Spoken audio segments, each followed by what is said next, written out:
In the first part of the lesson, we looked at what occurs when we are in a major key and then we borrow a chord from the parallel minor. So right now we're going to look at the opposite, what occurs when we are in a minor key borrowing from the major key. Now, I have to tell you, this doesn't happen all that often. It's been my experience and is my understanding that borrowed chords occur far more frequently in major than in minor. And I could go through different sonorities and say which sound, well, better like this, better like that. But it is just, a fact that borrowed chords occur primarily in major. There is one exception, though, and I'm going to play just regular 1, 4, 5, 1, and then an alteration using a borrowed chord.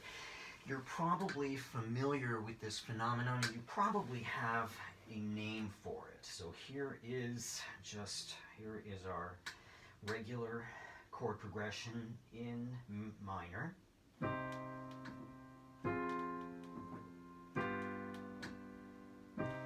Okay, 1, 4, 5, 7, 1. Nothing too remarkable. Now listen to this.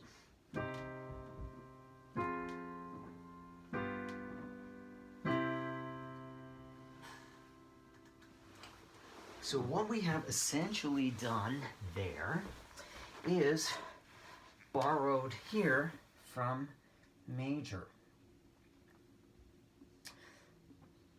We expect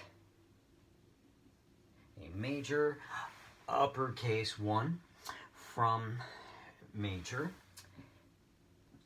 We write in an accidental here, and we've just ended with a brighter sonority rather than the darker minor. You probably know this as what we call the Picardy third. I'm going to show you, I did not go over this in the beginning, how it is that we notate borrowed chords using Roman numerals. So let's say that we are in major and we're going to borrow 6. Instead of our minor 6, we're going to have a major 6 borrowed from minor. Now, in the key signature, we don't have an A natural here. We have an A flat, C, E flat. So we need to write in both of those accidentals.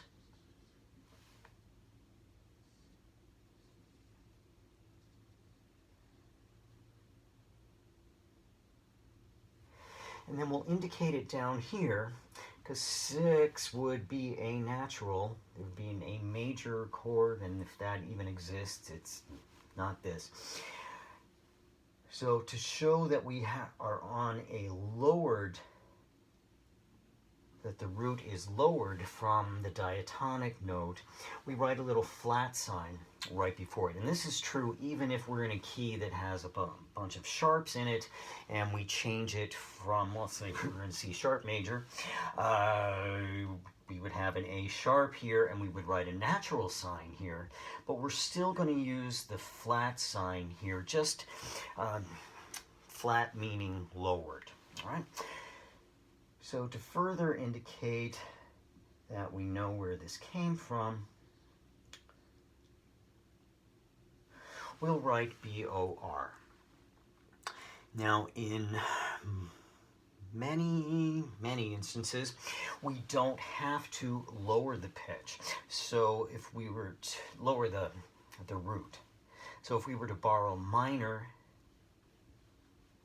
here, we would write in the A flat here, that we have a minor 4.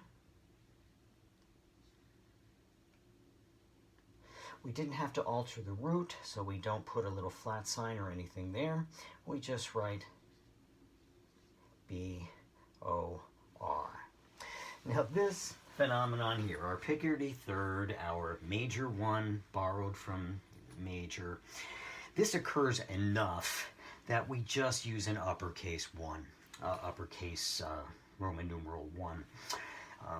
So we don't have to write BOR, we just know what the phenomenon is if we're in minor and we see a major 1. And that completes the discussion of borrowed chords. You have a worksheet to complete. Please get it done as soon as possible. And I look forward to seeing all your work. Have a great day.